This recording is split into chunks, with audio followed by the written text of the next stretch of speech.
আজ আমি দেখাবো কিভাবে অ্যানিমেশন করে। অ্যানিমেশনটা প্রথমে তৈরি করতে হলে প্রথমে আমাদের কি ফ্রেম নিতে হবে F5 মেরে। এটা যারা অ্যানিমেশন করে তারাই জানে যে কিভাবে F5 মেরে আগে টাইম লাইনটাকে বাড়াতে হয়, তারপরে অ্যানিমেশন করতে হয়। এখানে দেখুন কতগুলো কি ফ্রেম নেওয়া হয়েছে। যেমন এখান থেকে 1 থেকে 5 বা 1 থেকে 10 প্রত্যেকটা কি ফ্রেমে আলাদা আলাদা তার পোজ টু পোজ চেঞ্জ করা হয়েছে। তার মুভমেন্ট কীভাবে সে গালে হাত দিয়ে ভাবছে যে কীভাবে জলটা বন্ধ করব। এখানে দেখুন উপরে যে টাইম লাইনটা দেওয়া হয়েছে সেই টাইম লাইনটা সরিয়ে দেখাচ্ছি আমি। এই যে নীল রঙের যে টাইম লাইনটা দেওয়া হয়েছে, কীভাবে ও হাতটা নেড়ে বলল যে ওখানে ট্যাপটা বন্ধ করে দেখলো যে ওখানে জলটা পড়ছে। এখানে দেখুন এইখানে ক্লাসিক টুইন দেওয়া আছে ওই নীল রঙের, দেখতে পাচ্ছেন আপনারা। ওই ক্লাসিক টুইনটা দিলে কীভাবে স্মুথভাবে জলটা পড়ে সেটা বোঝা যায়, না হলে বোঝা যাবে না। এখানে যারা অ্যানিমেশন করে তারাই জানে।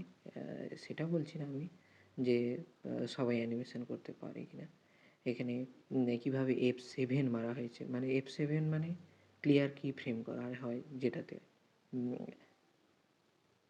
তারপর দেখুন এখানে প্রত্যেকটা ভেতরে অর্থাৎ মুখের ভেতরে তার চোখ করে নেওয়া হয়েছে, আলাদা আলাদা চোখ, আলাদা আলাদা ঠোঁট, মুখ আলাদা, তার ভ্রু, প্রত্যেকটা আলাদা আলাদা করে সিম্বল নেওয়া হয়েছে। আমরা প্রথমে একটা জিনিস করতে হয়, যে এখানে এই যে ভ্রু আছে, ভ্রুয়ের প্রত্যেকটা কি ফ্রেম আছে, কি ফ্রেমে ফ্রেম লেয়ার আছে, ফ্রেমে কতগুলো তার মুখের যে আর্ট পোস্টার সেগুলো ড্রয়িং করে নেওয়া হয়েছে। এখানে দেখুন মুখের ভেতরে যে গিয়ে ওখানে ড্রয়িং করতে হয়, তাহলে বাইরে এসে অর্থাৎ সিন 1 এখানে নিচে দেখবেন ওই সিন 1-এ বাইরে এসে দেখতে পাবেন যে ওটা চলছে, ওটা লুপ করা থাকে। লুপ মানে বারবার যেটা প্লে হয়, আর প্লে ওয়ান্স মানে একবার যেটা প্লে হয়, আর সিঙ্গেল ফ্রেম মানে একবারই যেটা প্লে হবে, আর আমরা নাম্বার কল করব যে কোন মুখটা আমি বসাতে চাই সিন 1-এ।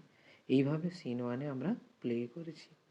লুপ ভেতরে লুপটা করা থাকবে, বাইরে সিঙ্গেল ফ্রেমে রাখতে হবে। এইভাবে দেখুন সে প্রত্যেকটা মুভমেন্ট ক্রিয়েট করছে। সে ভাবছে গালে হাত দিয়ে জলটা কিভাবে বন্ধ করব। এই জন্য এখানে কতগুলো কি ফ্রেম দেওয়া হয়েছে। প্রত্যেকটা কি ফ্রেমে আলাদা আলাদা তার ভাবনা চিন্তা, তার হাতের মুভমেন্ট, তার পায়ের মুভমেন্ট, প্রত্যেকটা হ্যান্ড বা প্রত্যেকটা পায়ের ক্ষেত্রে আলাদা আলাদা রিগ করা রয়েছে। দেখুন পুরোটা চালু করে এখানে দেখুন সে ভাবতেছে আইডিয়া, এখানে কিভাবে জলটা বন্ধ করব। তারপরে সে ভাবলো আইডিয়া যে জলটা ট্যাপটা ঘোরাইতো, তারপরে সে ট্যাপটা ঘোরালেই তার জলটা বন্ধ হবে।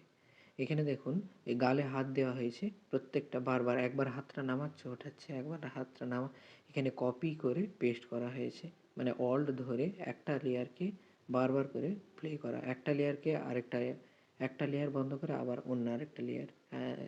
এখানে দেখুন এখানে লেখা রয়েছে জলটা কিভাবে বন্ধ করব, তারপরে আইডিয়া তার বুদ্ধি খুললো। তারপরে আবার সে ভাবলো, এই যে দেখুন ট্যাপটা ঘোরাই তো,